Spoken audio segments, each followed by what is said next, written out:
Hi, everybody. This is Phil Kerner, and welcome to the Journeyman Lessons Learned from a Lifetime in Manufacturing. This will be Chapter 1. It's Friday night here in Erie, Pennsylvania. I hope you guys had a great week. And today I recorded some stuff at work, but as I said in that introductory trailer I did a week ago, it's going to be a little bit about my history. I'll keep it short, but this is not just for you guys. It's a little bit for my grandkids someday if they want to look up what I was all about, where they kind of came from. So we're going to start with a very short recap of how I got here, part one. There's like a million parts of that. And then some lessons I recorded today at work. I always tell you guys, this is the way I do it. It's worked really well for me. And if you've got critiques, that's fine. Be polite. Be the person your dog thinks you are. But this has worked well for me for almost a half a century. Not even almost. It is a half a century. So enjoy the little lessons tonight. I hope you enjoy a little bit of the history. And when I come back at the end of the video, we're going to finally talk about the monkey. Stay tuned. So let's get started. The Journeyman. All right. So I told you I'd talk to you a little bit about my history. I was born right here in Erie, Pennsylvania. I am a child of the 60s, and this is the Erie Bayfront. Back in the 60s, nice big pile of coal there. Got the conveyor bringing it over here because there was a giant Penelec plant right there. All right. And yeah, and everybody down there that had boats, the coal dust was a problem. But you'll see pictures of this in later videos that I do, how much it's changed. A lot of this is already gone and been rebuilt. But downtown Erie in the 1960s, that was our most famous landmark, the Boston Store. The Boston Store isn't a store anymore, it's apartments, but we'll talk about that sometime. But that's where everybody used to meet up after they went downtown. One of our claims to fame here is that we have a Warner Theater. And Warner Brothers back in the 30s built, that's like 35 of these things or something. There's only 4 left, I believe, in the United States. And we have one of them. And thank God in the 1970s when we were freaking out and just not sure what to do with downtown because the malls were going in on the outside of town. They almost ripped it down. But now it's the showplace of Erie. It's gorgeous, and they put millions of dollars into it, restored it to its original glory. It's something to see. Another claim to fame here was our Erie General Electric plant. So my mouse hopefully is showing this big plant. This was a mile from end to end, from east to west. You can see they had their own power plant there. Back in the 50s, about 15,000 people worked there. They quit building trains there, I think about 10 years ago now, maybe 8. It's called Wabtec now, Westinghouse Air Brake Technology. Maybe 800 to 1,200 people work there. Kind of the way it goes, right? I was, again, raised in Erie, Pennsylvania. This is my father and mother, Fritz and Irene. That's the Navy pictures. He served in World War II. The USS Honolulu, light cruiser. Their job was to patrol the Solomon Straits to try and cut off the Japanese supply lines. My father was actually a sonar guy. Got this fine picture here of him there, third from the left. The officer on the right looks thrilled that they're getting their picture taken. Big story, though, in the Kerner family was this guy, my grandfather. I never met him, died in 1948, but he taught his 3 sons in this house that's still there on Cochrane Street, about machining and die casting. All right. In fact, in our basement for years there were these giant ladles. I never knew what they were for. I always say my family's been in this for 100 years. This red arrow from the census in 1920. Red arrow, Edward Kerner. If you look over here, 1920, toolmaker.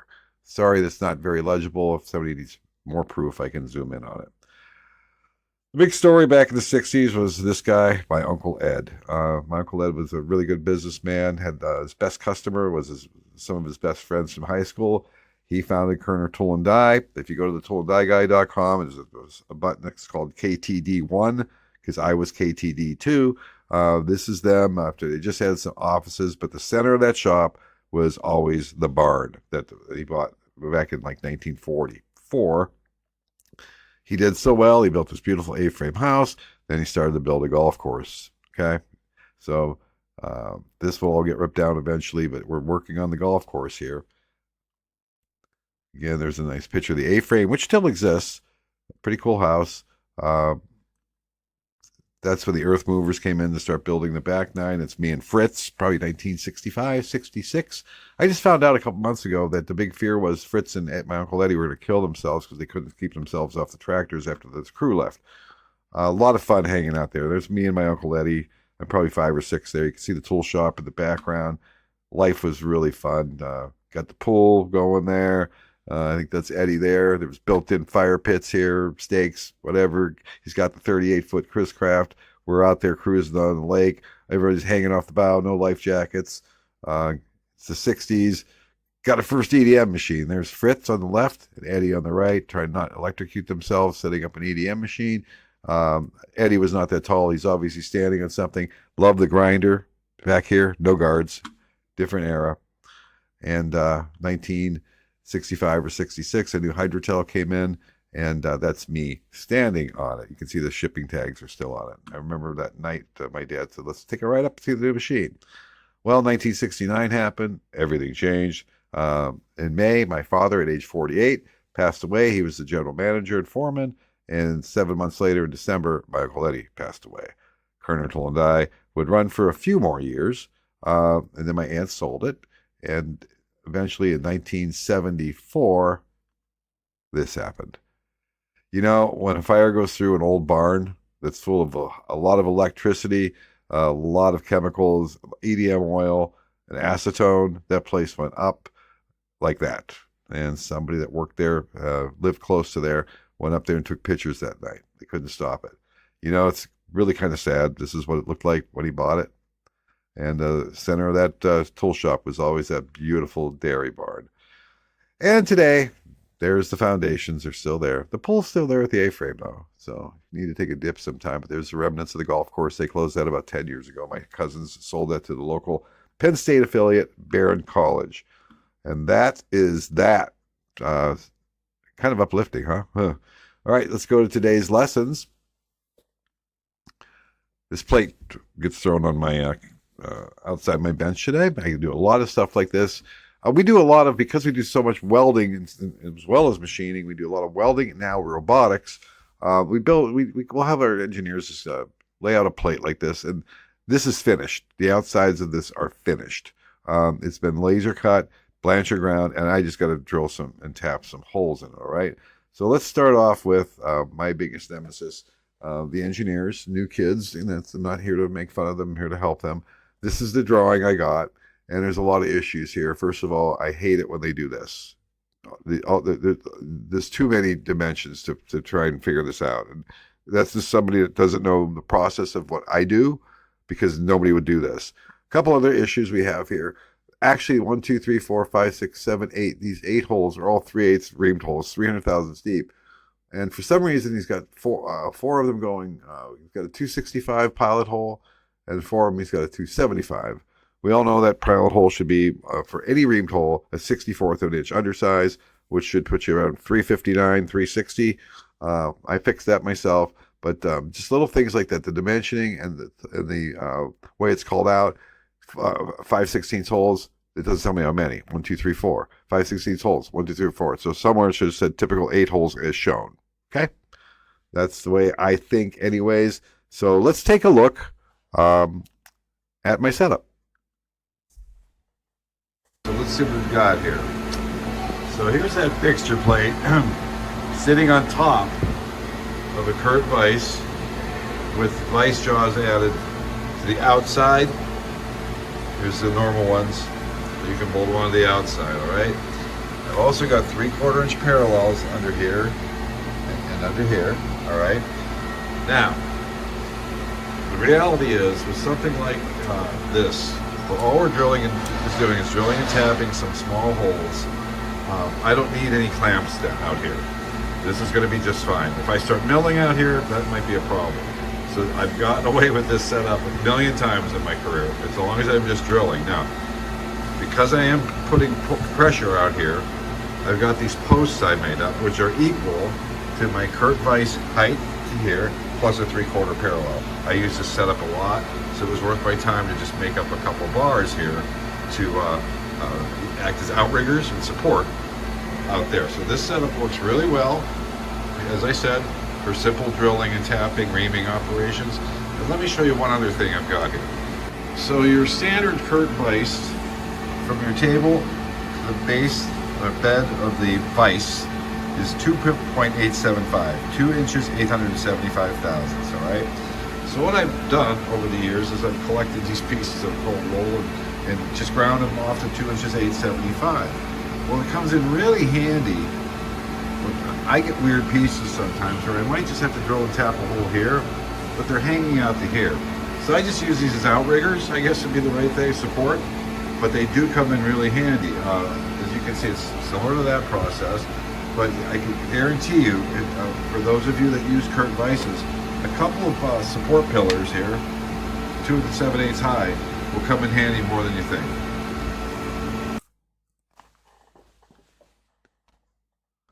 So then a new part we're going to start on is my toolbox. What's in my toolbox? And, you know, I've got so many things to go through, and I haven't done this in a long time. So I decided to start right at the top of my toolbox. Let's see what we've got. All right, so I guess the best place to start is at the top. So lots of goodies in here, and I think one that might interest you guys, depending on how many videos I want to do today. But let's take a look at this box right here, what's in here.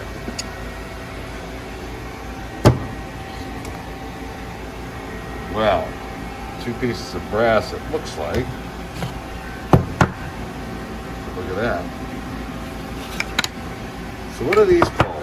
Well, these are called magnetic parallels. And let me show you what they're usually used for.